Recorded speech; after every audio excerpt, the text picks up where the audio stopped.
Hello friends, welcome to my channel.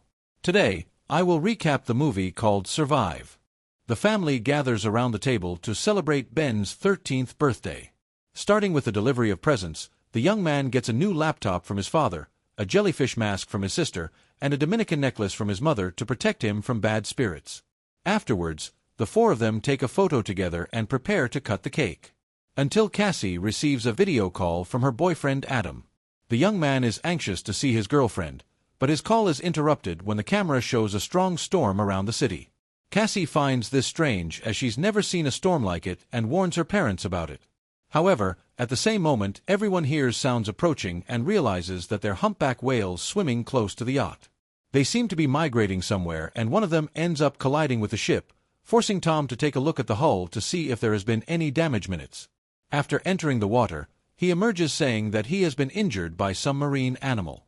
He can't say what it was, but the attack left a deep gash in his shoulder and Julia rushes to bandage it. To make matters worse, one of the propellers has been damaged by the whales and now they'll need help to tow the yacht back to port. Julia tries to send an emergency call on the radio, but no one gets back to her and the cell phones are out of range. They can only hope that help comes soon because according to Tom's estimate, the family only has resources for 4 days. Everything only gets more complicated when they see a flash coming from the sky as if they were meteorites. One of them falls very close to the ship and Tom tries to start it. But with the second propeller damaged, the engine can't cope and ends up overheating. When he looks more closely, he realizes that they're not meteorites, but pieces of satellites with more of them coming towards the yacht. Tom quickly embraces his wife and children to use his body to protect them. But fortunately, the object doesn't hit the ship. Still, it's too dangerous to be outside, so the family goes into the cabin and closes all the doors and windows. But the impact of the satellites causes the yacht to lose control. The movement of the ship causes Ben to hurt himself and his parents help him up, leaving him safely on the sofa. Tom then equips his children with lifeboats and struggles to reach the radio to call for help, but a strong storm breaks out causing the ship to rock even more. The whole situation makes Julia bleed from the nose, and Cassie feels increasingly nauseous. Ben also suffers severe discomfort and tries to run towards his room. But the ship keeps rocking and he stumbles on the stairs. Faced with the force of nature, Julia and Tom help their children and the four of them gather in the cabin waiting for the storm to end. After hours of tension, the family wakes up the next morning safe, but the ship has been seriously damaged. The four of them leave the cabin and go to check what has happened, but to everyone's amazement, they find the ship in the middle of a huge barren wasteland. Not only that, but it seems that the entire ocean has been washed away to another part of the planet, leaving only a gigantic desert. Tom suspects that justice happened 700,000 years ago. The planet's poles have reversed, changing the position of the seas and the land. If this is true, there's a good chance that millions of people have lost their lives due to the giant waves of ocean movement on the surface. On hearing this, Cassie despairs, fearing that something bad has happened to Adam, and locks herself in the ship's bedroom. Her parents try to calm her down, but they can't waste any more time and set off to repair the ship and stockpile as much water and food as possible. Ben also decides to help and uses the balloons from his birthday tied to a rope to act as a signal in case there are any survivors nearby. At the same time, Tom manages to fix the radio and tries to make contact once again when he gets a call back from a guy called Now. He claims to be the captain of a submarine that was exploring the depths of the sea, but which due to the reversal of the poles, ran aground in the middle of the earth. The captain also says that this event could be a natural phenomenon in response to the acts of pollution and environmental destruction caused by humans.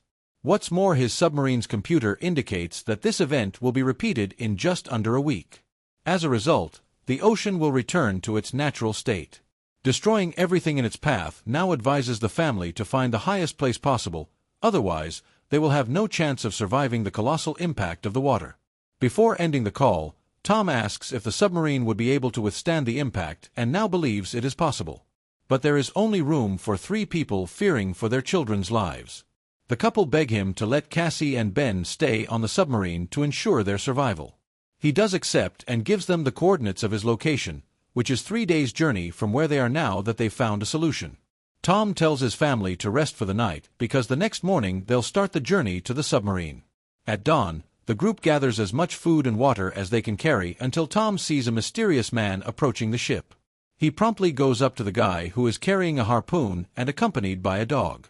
As a token of goodwill, Tom offers him a bottle of water, but as soon as he finishes drinking, the guy knocks Tom down with one blow and then hits him with the harpoon. Seeing this, Julia runs desperately to help her husband, but the criminal finishes Tom off with a blow to his throat, helpless to do anything. The woman runs to warn her children, but the man with the harpoon throws his weapon, hitting Julia in the shoulder.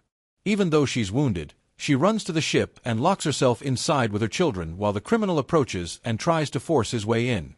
Inside, Julia hands Cassie and Ben a flare gun and tells them to hide in the compartment under the sofa.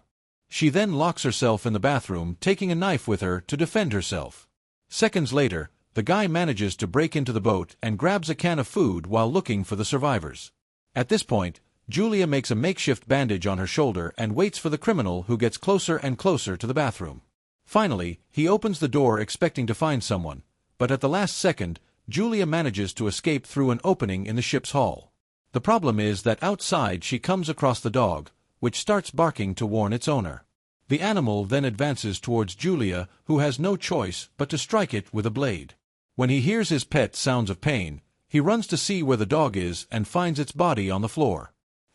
This only infuriates him more, and he sets off to find Julia, who manages to sneak onto the ship from the front inside. She's looking for her children when she's attacked by the man, who strikes her in the face and knocks her to the ground. Soon after, the man starts pulling Julia by the legs, but she fights back with a direct kick to a very painful area. She tries to take the knife back, but the villain doesn't give up. And as well as disarming her, he throws her face against the ground, injuring her nose. The confrontation continues with Cassie and Ben watching everything but not knowing what to do. Finally, the guy takes another swing at Julia's face, presses her against the sofa and starts twisting her neck. Unable to stand the situation any longer, Cassie pulls out her flare gun, opens the compartment in the sofa, and fires a shot, hitting the guy squarely. What's more, the gunshot causes a fire in the kitchen, and Julia rushes to get the groceries before everything is destroyed. As soon as she picks up the backpack, the criminal tries to attack her again, but she strikes back with a direct kick to his face. She then rushes to meet her children, who see their father's body and hug him, asking him to react. Tragically, Tom has lost his life, and the family will not be able to mourn his body, as the man with the harpoon is still alive and walking towards them. The three of them then run towards the mountains, and as soon as they manage to get some distance, they stop for a while to recover their energy. Ben, however, is still tormented by what happened to his father and feels guilty, believing that the signal from the balloons attracted the criminal to the ship. However, their mother assures them that he's not responsible and promises to take the children safely away. After this brief respite, the three of them resumed their journey towards the submarine. Until a few minutes later, Ben encounters a hammerhead shark, which won't be able to resist for long due to the lack of water. His mother tells him to keep moving because when she looks through her binoculars, he sees the criminal walking towards them. The family hurries to get out of there, and along the road they find several signs of human pollution, such as scattered oil barrels and plastic bottles everywhere. More hours pass, and Ben begins to feel ill from the effects of dehydration. His mother rushes to get the bottle of water, but because of Cassie's carelessness, she didn't close the lid properly, and now there are only a few drops left to drink. Julia is furious with her daughter for her mistake, because without water they won't be able to survive until the end of the journey. The two begin to argue with the girl, saying that the whole journey is pointless. But Julia reprimands the girl for saying this and tells everyone to keep going. Finally, the trio find a crashed plane in the middle of the desert and decide to use it as a shelter for the rest of the day. As soon as she sits down on one of the benches, Julia looks at the photo they took on Ben's birthday and misses her late husband terribly. Cassie seizes the opportunity and asks her mother to tell her how they met. Julia tells her that she met Tom during her internship as a doctor in a hospital, where he had to be treated because of an accident in his college field research. More hours pass, and Julia and Ben are asleep while Cassie wakes up and goes to do her business outside the plane. Without her realizing it, the man sneaks up on her and approaches her slowly, ready to attack her. What he didn't realize was that Julia had also woken up, and without wasting any time, she attacks the guy in the back with a knife, followed by a sharp blow to the heart. Not satisfied with seeing the man who took her husband's life wounded, Julia begins to strike him repeatedly, unleashing all her fury. Cassie watches her mother's rage in shock, then hugs her so that she can drop the weapon and come to her senses. Finally, the stalker was eliminated and the family could rest easy for the rest of the night. However, the next day they go to check on the man's body and realize that it has been destroyed by some animal. Julia fears that there is something or someone even more dangerous than the criminal nearby and tells her children to continue their journey in the intense heat. Ben starts to walk alone and runs into a puddle full of contaminated water. Without hesitation, the young man starts drinking it, forcing his mother and sister to pull him back before he gets sick. After this incident, the two take him to a field full of chairs and set up a makeshift camp with them. Julia then uses a medicine on her son to prevent him from getting sick from the water. Unable to continue their walk, the three of them return to rest until Julia hears strange noises coming from far away. The sound gets closer and closer and seems to be paws, moving at high speed with no time to lose. Julia wakes up her children and the three of them run for safety. After climbing a hill, they find a camp with survivors set up on a stranded cargo ship. Julia asks for help, but the guys armed with pistols and shotguns refuse and hide inside the cargo containers. Desperate, she shouts at them to open the door and warns them that the creatures, which resemble huge crabs, are coming. But the survivors continue to refuse, and Julia orders her children to climb the containers before they're caught by the sea creatures. Then it's Julia's turn to climb, but one of the creatures attacks her, leaving her foot injured. Luckily, she manages to climb up just in time, and the three of them try to stay safe on top of the container. The same can't be said for the survivors, as the creatures manage to break through the gaps in the bodywork and wipe them all out. At the same time, Julia ends up fainting due to the wound on her foot and wakes up the next day, but her children are not around.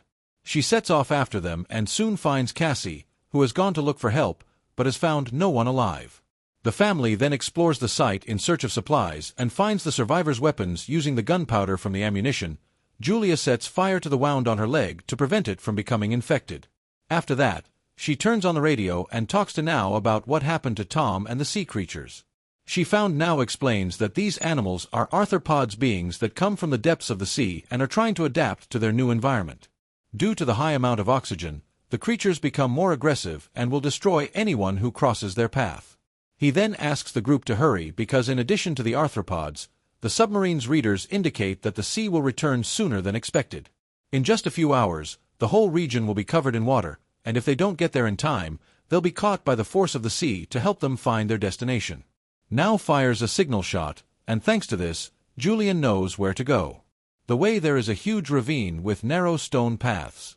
Still, the family continues on, but in the middle of their journey, a rockfall begins. One of them is about to fall on Cassie and Ben, but Julia pushes them away, saving their lives. However, the rocks have created a barrier between the mother and the kids, and there is no way of climbing. Despite this, Julia tells her children to keep going, in order to save themselves, and even though they refuse to leave her, Julia insists that she will find a way to find them. The kids then rush to reach the submarine, and when they get there, they find Now, who is badly injured. It seems that he, too, has been attacked by the arthropods, and because of the loss of blood, he doesn't have long to live. Even so, he intends to keep the siblings safe inside the submarine and offers his place to their mother. When Cassie hears this, she rushes to bring Julia back, so Ben gives her the necklace his mother gave him as a present so that she will be protected. Cassie then runs back into the ravine just as Julia hears the sound of the arthropods arriving with the shotgun she picked up at the campsite. She fires at the creatures, but she outnumbered and her ammunition is almost gone with no hope of escaping this situation. Julia just waits for it to end, but Cassie appears from the top of the rocks. She holds out her arm to her mother and tells her that there is one seed left on the submarine. Julia then musters up all her strength and climbs the rocks with the help of her daughter. After that, the two run towards the submarine with hundreds of arthropods on their trail and find Now already lifeless. Meanwhile, the whole place begins to be surrounded by sea creatures, and Julia, along with Cassie and Ben, enter the submarine inside. They see a huge wave approaching through the window and rush to take their seats and put on their seat belts. Finally, the sea covers the entire desert region, pushing the submarine with all its might. Not knowing if they will survive, Julia remembers the traumatic event that took Tom's life as well as the criminal who chased them halfway.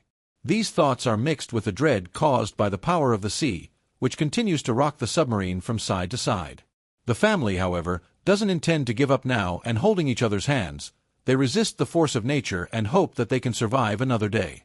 After hours of uncertainty, the family wakes up to the feeling that the submarine has run aground. Julia opens the top hatch, and the three of them find themselves in front of a city completely destroyed by the huge waves with her children safe and sound. Julia hugs them relieved after seeing a family trip turned into a survival nightmare. In a final audio recording, Julia says that despite everything she, Ben, and Cassie have become stronger after this experience. Not only that, but she believes that the whole thing was a punishment from the planet against humans who continue to destroy and exploit natural resources. It seems that nature has managed to clean up the mess and punished humanity for its mistakes. Thanks for watching.